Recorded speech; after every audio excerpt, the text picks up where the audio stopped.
customers, very small customers to very large customers. We have retailers, very small ones to the to retailers who have sophisticated information systems and supply chain management capabilities on their own. Some cases we are moving product across borders because our markets sometimes are not large enough to justify local manufacturing, and in some cases we've got multiple source locations or manufacturing locations in a particular market. So we deal with a fair amount of complexity in an environment that can be quite unique and quite different from many other parts of the world. I love this particular picture, shot somewhere in Africa, but you can see here's a vehicle that is probably carrying about 10x both in terms of people and volume what it was probably designed to carry. And the kind of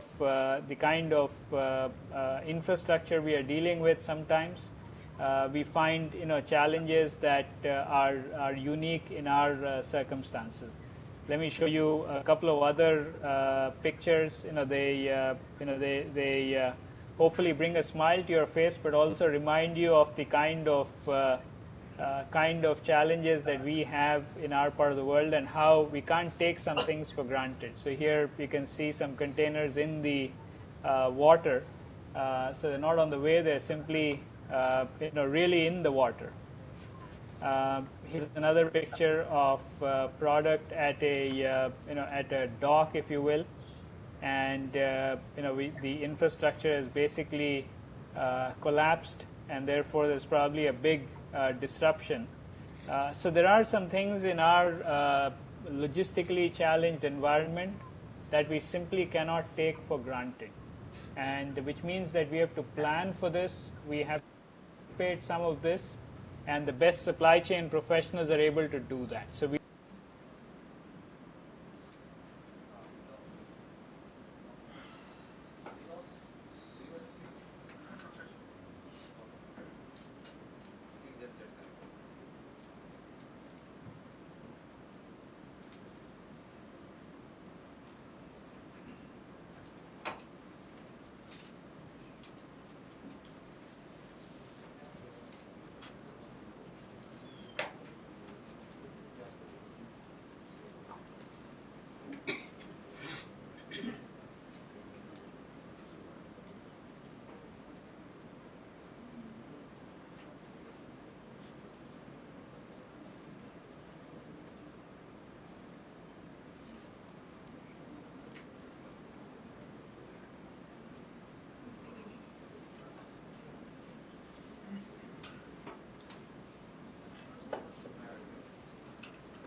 Hello, welcome to the conferencing system.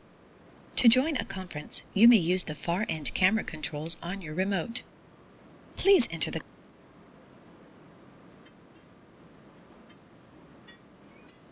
I'll connect you to your conference now. Okay, Rajesh, we are back with you, so you can continue.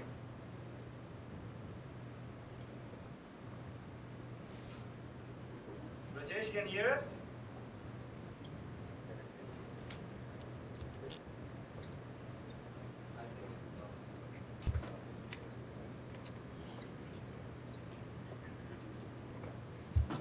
Rajesh, can you hear Bill, us? are you there? I thought I saw you. Rajesh, are you there? Yeah, I'm here, Rajesh. How you doing? William? They can't hear us. William, can you hear me? Yes. Hi, Namir. I'm perfectly fine. I'll just give you William's introduction as best. William actually was with Procter and Gamble for the past 32 years, and he was the ex-director of Procter and Gamble's global supply. So since we have him over here, that's a privilege as well. So if you have any questions from William as well, you can definitely ask him. Okay?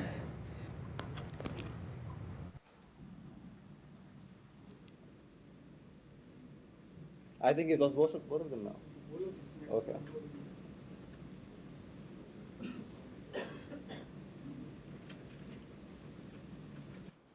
We have technical issue.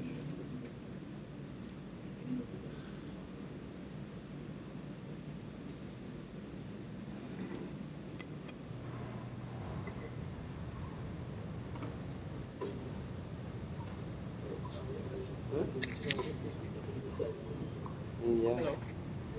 Hi Rajesh, could you please continue? We can hear you now. Okay, great. I will. Yeah.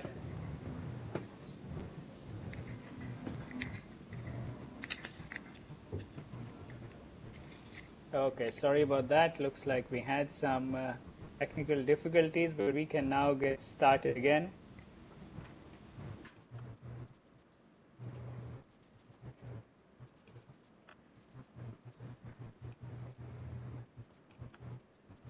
Okay, so what I'm doing is I'm now starting to come to the end of the the materials that I prepared. But what I'd like to do is to share some final thoughts that brings it all together again. Uh, the first one is that supply chain professionals must have a seat at the table. And when I say a seat at the table, it is a seat at the table along with the business leaders. So supply chain professionals are not meant to be, only in factories and only, away from, the places where the business leaders are making decisions. For us to be able to create competitive supply chains, our supply chain leaders must have a seat at the top table, and we've got to see our role as beyond kicking boxes and licking labels. Second, obviously, to earn our seat at the table, we have to understand the business really well, and then connect our supply chain strategy to allow the business to win. Very often I see supply chain professionals who think of supply chain capability as a defensive capability. I think of it as an offensive capability, which means that if we had a better supply chain strategy, if we had better supply chain designs, if we had better execution, we would actually allow business to perform better. And that is what we've got to see our role as. That's the kind of mastery we have to develop, and therefore help drive the kind of results that we need to drive. The third thought I would offer is the purpose or the mission of a supply chain professional has got to be around these three dimensions of we must be present on the store shelf. Our brand must be available at the shelf, at any shelf where a shopper goes to buy. We must be preferred, so our customers must want to do business with us, and we must be affordable. In order to win day in and day out, as consumers go through the kind of uncertain economic times that we're in these days, we must have products that are affordable. The fourth thought I would offer is thinking end to end, and I talked about the four flows, the product flow, the information flow, the cash flow, and the innovation flow. We've got to think end to end to be able to win again consistently. The fifth thought I would offer is, it is the way I call it is look in the mirror, but also look outside the window. And look in the mirror simply means that we look at ourselves and we look at our internal operation all the time, and we are trying to always optimize what is inside our own operation. Very often that is not enough. So yes, we need to look in the mirror, but increasingly we also need to look outside of the window. Looking outside the window means looking for new ideas, looking for new ways, but it also means looking at what competitors are doing, looking at what other members in the ecosystem are doing, looking for new capabilities that are becoming available, and looking at how we can use those to improve our results. And finally, I started in the beginning saying, I come from I'm a mechanical engineer by background, or I'm an engineer by background. And one of the things that many supply chain professionals bring, many of us come from technical backgrounds, is we like to measure things. And measuring the right things is important. If we measure the right things, we'll get the right results. So again, making sure that for the kind of business we're in, for the kind of business need we have, we need to get clear what the right measures are that determine excellence, that determine high performance, and those are the kinds of measures that we want to have on the scorecard.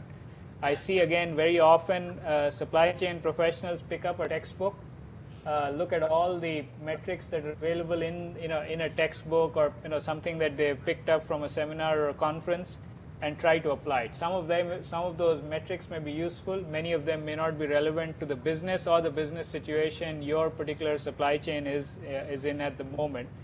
And therefore, again, it's important that we think through some of this before we apply it. So those would be thoughts that I would offer. So what I'd like to do now is to stop and ask you to share either your experiences or questions that you might have.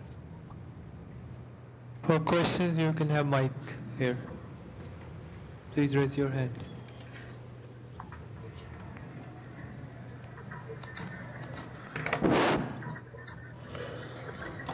Rajesh, first of all, thank you very much Yes. for sparing your time and giving us a very good elucidation that how consumer goods supply chain run end to end. I have a question that out of Sure. the total revenue you have, how much the products constitute as a product to stock, and how much the product constitute manufacturing to order?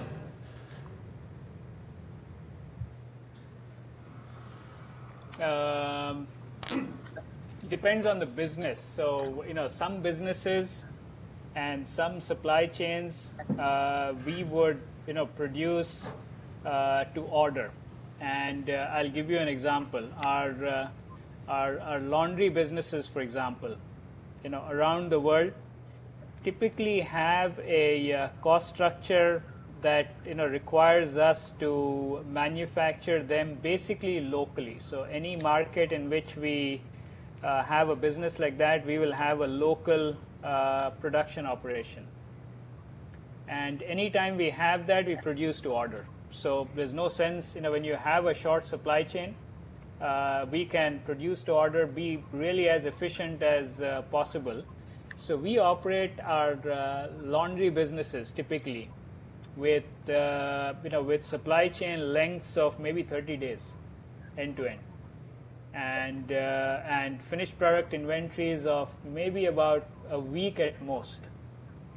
So we produce to order. On the other hand, we have other businesses. Typically, our blades and razors business, the Gillette business, for example. It's a business that requires very high levels of investment to produce a Mark III or a Fusion or Fusion Pro Glide or high-end razors. And therefore, we deliberately choose to produce at regional and sometimes global manufacturing sites, which means that the point of manufacture and the point of sale are very, very far away and many months away, And therefore, those obviously we can't produce to order. We produce to stock. But what we do there is what we call late-stage differentiation. So the basic razor is produced to stock. But what we do in the market where we sell configurations of packs of 3 or 6 or what have you. Those we typically would do at the near the point of sale, as close to the point of sale as possible, and very often that we would produce to order, if you will, rather than produce to stock. So did that answer your question?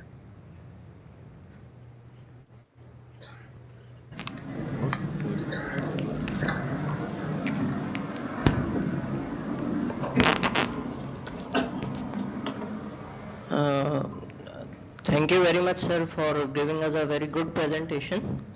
I have a question from you. You're welcome. As you mentioned in people and excellence topic, that we should work as a team.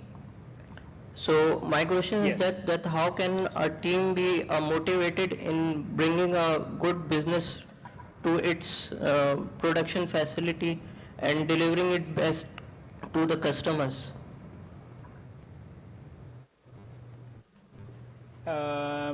Well, I think several several things we can do. One is we must have a purpose that everyone buys into. We must see that the work we are doing is meaningful work. So whether it's the technician in the factory, or whether it is the planner sitting in an office, or whether it is the person in the warehouse who's helping coordinate with our transporters, we must have a common purpose, and we must have a common understanding of what is that purpose, what is that business need we are trying to meet. So that, I think, that is a thing that I would call out as very important. Second, the operation itself, the way we treat our people, the kind of people we bring, the kind of attitudes we encourage, the way our reward system is set up.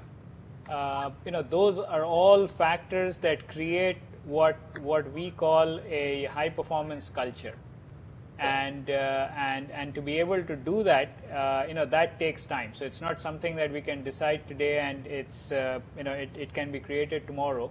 And the more we can do that, create a culture that encourages people to give their best, creating a culture where people are always looking to get better all the time, are also equally important in getting great results, but also at the same time in having people who continue to see every day as an opportunity to do a little bit better, and do so in a way that improves them, but at the same time also improves the business results.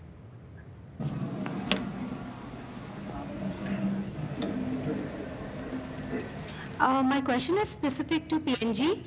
Now, you said that PNG reaches out to its customers in the rural areas, right? So reaching out to such customers is costly because their usage is low and population is largely scattered. So how do you play, do you play on low margins, or how does it work? Well, I mean, I talked a little bit about the design. So supply chain design is everything from supplier to the store shelf, and therefore in in geographies where the which are large geographies, and where there are large populations that are scattered. So you think of places like China, places like India, places like Pakistan, where we have both urban and rural populations. We have got to create that network that allows us to be able to reach out to these rural consumers or stores in a way that is affordable to us, and at a cost that is affordable to the consumer. And therefore, the way we've gone about it, obviously we haven't tried to get to every store at the same time. Our basic approach has been to first cover the cities where the population density is very high, where it is easy to reach the stores where shoppers shop at reasonably efficiently. Once we've made sure we've got 100% of our stores in the big cities covered, we've now looked at how do we reach out to the next level of towns, if you will, and then how do we have customers or distributors that can take our product from that town and then distribute to a radius typically about 40 kilometers. So that's the kind of radius we expect our customers to cover, because then a sales rep at a distributor would be able to cover maybe 20 stores or 30 stores or 50 stores, depending on the kind of store density we have, do a good job of selling our brands or products at those stores, and come back to the main site, if you will, at the end of the day. So what we have is what we call the arm model, if you will. So we first start with think of it as the shoulder. Then we go to the to all the way to the fingers, if you will, the wrist and the fingers. So the wrist and the fingers are like the rural or village coverage that is the most challenging.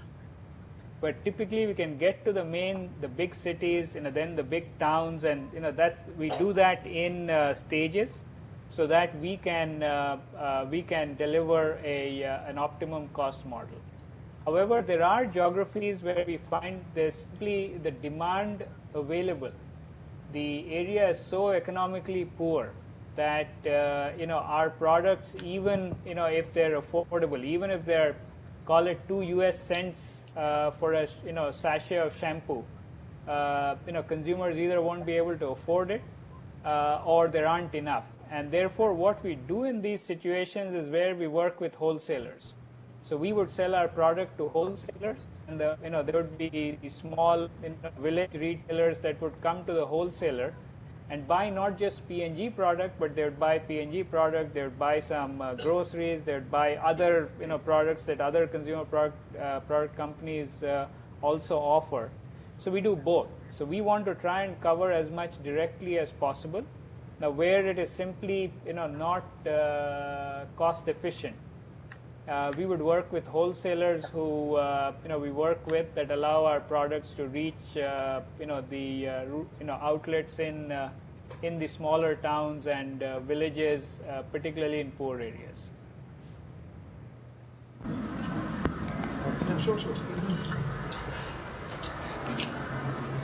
Thank you very much. I think it was a very knowledgeable exchange of information from your side.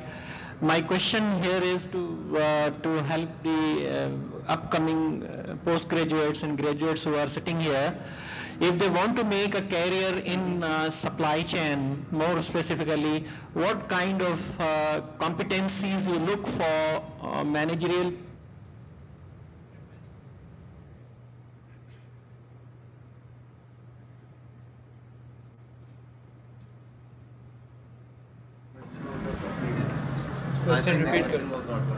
Hello, can you hear me? Okay, I'll just repeat it. What kind of competencies do you look? Hello. What kind of competencies do you look for?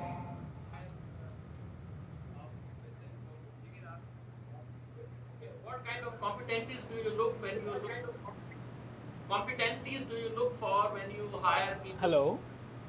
Hi Rajesh, can you hear us properly? Rajesh?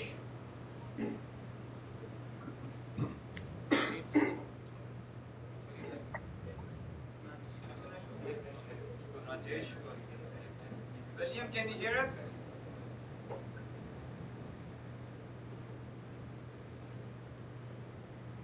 They can't hear us.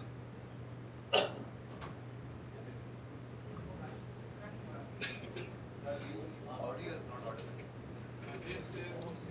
Yeah, I called in again. Can you hear me now? Yes. Okay. Can you ask the gentleman to ask the question? I think I heard up to the point where he was asking that for postgraduate students who want to join a supply chain career. At that point, we got cut off. So if you can finish your question, sir. Okay. My question is with regard to competencies you look for. Competencies you look for in supply chain, more specifically. I see. Okay, I can answer that. Actually, from a P&G standpoint, we don't necessarily look for any specific supply chain competencies in people we hire. I explained to you my own background. I'm a mechanical engineer by background, and basically the way that P&G operates, we are what we call a promote from within company, and therefore we bring people in who are basic graduates. graduates in engineering, graduates in science, graduates in the arts, and we provide a lot of the training in-house. And typically people stay, like I said, I've spent almost 2.5 decades. I don't think when I joined the company I intended to ever become a supply chain professional. I was an engineer. I thought maybe I'd remain an engineer, but here I am, for about 10 plus years, having different experiences in different parts of the supply chain. So the specific answer is we actually don't look for any specific competency. If someone brings it, that's great. We would want to exploit that right from the get-go. But if someone brings just basic, engineering or science backgrounds and fit the profile we look for, we know how to train them to become great supply chain professionals. Mr. Prasad, please ask the question. Hello, Rajesh. Can you hear me? Yes. Yeah. Yes, I can. Yeah, first of all, thank you very much for sharing your experience. My question is related to supply chain performance measurement. What specific criteria or measures you consider at P&G for supply chain management performance measurement? Yeah, well, it varies. I think at the fundamental level, if you look at just basic performance, we'd have things like quality. We produce stuff at the right quality day in and day out. Basic service to customers.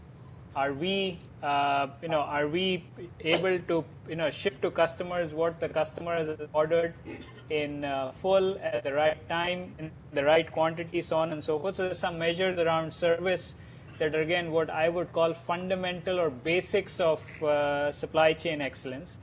Obviously, we look at cash, free cash flow, and therefore inventory, as well as capital expenditure, as well as both accounts receivable and accounts payable are important elements of that free cash flow metric. Free cash flow is also is an important business metric. So when a company like P&G reports results, we always will report free cash flow. And if performance is poor, you'll hear analysts comment about the fact that results are not good, or if results are good, obviously you also get the other side of the recognition, if you will. We also look at costs, and the way we look at costs is gross margin.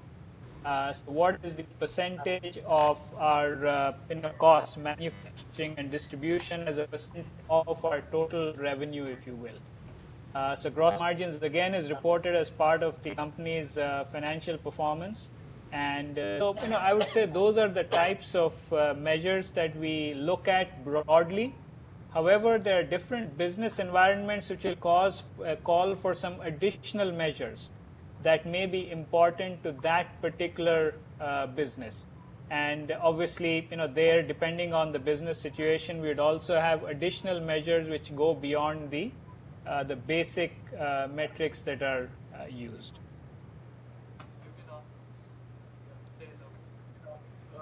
Thank you so much, Mr. Rajesh, for the excellent presentation. I just wanted to know that how this competitive supply chain will work in a hospital environment. He didn't hear. Isko de do na. Sorry, I lost you. I think someone was. Okay, can you hear me, Rajesh? Can you? Yes, I can. Okay, first of all, thank you so much. If the gentleman can ask the question again. Yeah, sure. I was just wondering that how this competitive supply chain model, which you just explained, will work in a hospital environment, where majority of purchases are done in a finished form.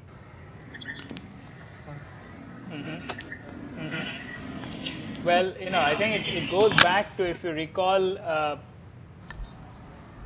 recall, one of the things I said is, when we say competitive, it depends on the business we are in, and therefore, even in a hospital, we have a set of consumers and customers that we are dealing with.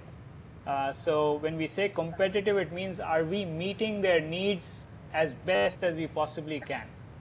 And in doing so, are we generating the kind of financial performance, whether it is cost, whether it is cash, that cause the business to have better results than, say, another competitor?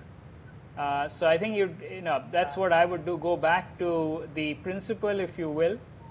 Some of the specifics that you would apply in a hospital would be very different from what we would apply in making detergents or shampoo in our business.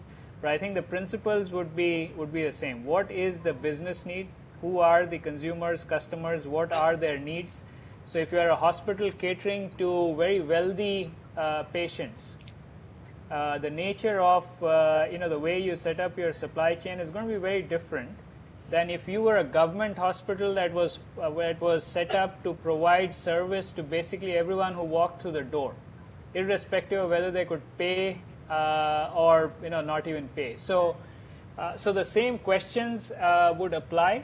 The specifics, though, would obviously vary because the nature of the business is different. Hello, Mr. Rajesh. I'm also a mechanical engineer like you. Nice to listen to you. Okay. One question was asked about how to distribute the product to the very remote areas. You just talked about looking outside the window. I think your competitor Unilever is doing a very great job in India regarding it. They are using local women for distributing their products from door to door, and they have made them like a business partners. And as far as I know, they are doing great in that area. So, what do you think about that scheme? Correct. I think it's an innovative supply chain solution, and I talked about competitive supply chains. So obviously, we are not the only ones who can come up with good supply chain solutions. Our best competitors, and Unilever certainly is a great competitor, has really good solutions as well. And the example you described, I think, is a very innovative solution. Question. My question, Rajesh, is if we want to do something about the design of our supply chain, which subsector or the department should we first start, especially in an environment where our managers from other departments talk about quick results and achievements? So where should we, in a smaller scope, start by looking at our design rather than looking at the whole supply chain design and doing something about it? Yeah. Well, the ideal situation would be that we look at the design before, right at the inception, if you will. But I think the situation you describe is that we already have an existing supply chain, and you're looking for where do you start with with design. I think the answer would be what do we know about the performance of the supply chain? Is it delivering the basics nicely? So are we delivering good customer service day in and day out quite well? Are we delivering quality day in and day out reasonably well? Are we delivering cost performance that we are promising day in and day out reasonably well? How's cash performance? Is that again in line with what we expect? If the answer is we are delivering what we are promising day in and day out, but we see an opportunity relative to a competitor who's got even better margins or even better cash performance, what we would look for is what does the business need, or how will the business benefit by improving one of our supply chain metrics. So if our biggest need is that our service levels are poor, frankly, it doesn't matter what else we do. We've got to fix that first, because that's a basic, right? If we don't have, I talked a little bit about the first moment of truth. If our product is not available on the shelf where a shopper goes to buy, it doesn't matter how good a design you have, how good a cost structure you have, how good inventories you have, because frankly, if no one can buy your brand, there's no revenue. So it starts with, do we have the basics right? And if the basics are not right, we've got to fix that first. Now, the basics are in good shape, but we find that a competitor does a better job of managing costs or cash. We can look at what is important to the business at this stage in the operation, and we say we engage with the business leaders, the managers who run the business, the general managers, and have a dialogue with them on should we focus on cost improvement or should we focus on cash improvement? Why, what is more important and why? And then make the choice around what segment of the supply chain do we need to focus on that helps drive that improvement. Rajesh, one very good question, if you Yes. don't mind. The area where you are controlling your supply chain, what is your experience of forecast accuracy ratio you are getting over there?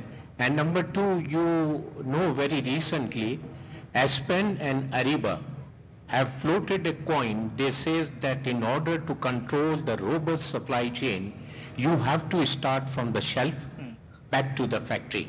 And they have come up with a program. So what Correct. enterprise backup information system you are using right now? Okay, sure. Let me answer the second one. We use SAP. SAP is our basic, IT backbone, if you will, that spans all of our supply chain processes, but also a lot of our financial processes. So we've used SAP. We work very closely with SAP to create solutions that work, for the kind of environment we are in. So, we've used SAP, but you're right. I think we do see the supply chain shelf back, if you will. We want to be able to, see the shelf as the place. I talked about the first moment of truth. We've got to be able to win there, and therefore, in many of our designs now, we use the terminology shelf back design. So we want to design from the shelf back. We also want to design costs, if you will, from the shelf back. So we look at what is the price a consumer will be willing to pay, and then work backwards on what is therefore the kind of design we should have, what sort of formula should we use, what kind of material should we use, etc. So that certainly is something that we are increasingly doing in our business as well. On the question on forecast accuracy, we have several metrics on forecast accuracy. We look at both forecast accuracy from at the SKU level. So how good are we at a SKU level? And we get SKU level forecast accuracy results of anywhere between 30 to 70, depending on the type of business and the type of supply chain that we have. We also look at what we call 3 months out aggregate forecast accuracy, and that looks at how good is a business delivering. So our shampoo business across the region, if we promise that we will deliver, call it $1 billion in sales, are we delivering those $1 billion, or are we delivering less or more? So we measure both in dollars as well as in the number of units sold, if you will, the quantity that supply chain managers used. So we use both types of forecast accuracy measures, the aggregate measures as well as the measures at the SKU level.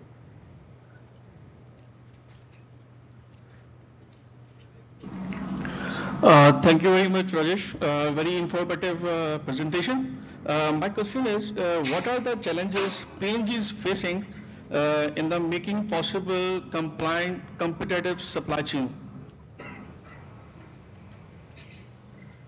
Oh, the challenges are, there's several challenges. One is, we are in a growth environment, as you saw, and in a growth environment, we are, our biggest challenge is how do we create the people capability as quickly as we need it.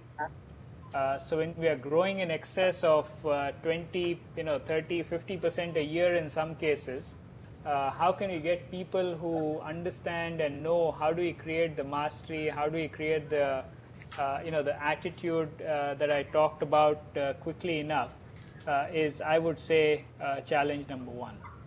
I think the other challenges are, the business we are in is competitive business. The barriers to entry are low. Anyone can, make shampoo. Anyone can make soap. So, there's frankly there are no huge barriers to entry.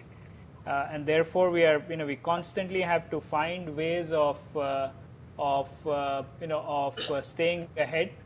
I also talked about the fact that we operate in an environment where we think we do a pretty good job reaching out to, call it, the middle class consumers and upper middle class consumers. However, you saw in the picture, one of the slides I had, there's about 2 billion consumers who have very little. They live on $1 a day, maybe $2 a day. And obviously, there's a huge opportunity there because they also have the same needs that a middle-class consumer has around being able to wash clothes, have a shower, so on and so forth, and therefore use the brands that we have. But how do we create solutions that meet their needs and do that in a way that generates revenue and profits for the manufacturer? So I think we still have some big opportunities in that area. We have, other consumer product companies have also. The third challenge we have is that the trade environment is changing quite rapidly. So we have new channels. So e-commerce is very big in several of the markets that we compete in. Again, our supply chains so far have been designed keeping a customer and a physical shelf in mind. So we're still learning how do we compete when the shelf that we are talking about is a virtual shelf, not a real physical shelf. How do you win? What kind of supply chains do we need there? So those would be the three most important challenges that come to me top of mind. Hello, sir. I have a question. Innovation. Yeah. So innovation has decreased our product life cycle. So it is difficult for us, for our product to stay on the shelf. So how will we exchange this product life cycle and compete with the new product? Yeah, well, it depends on what type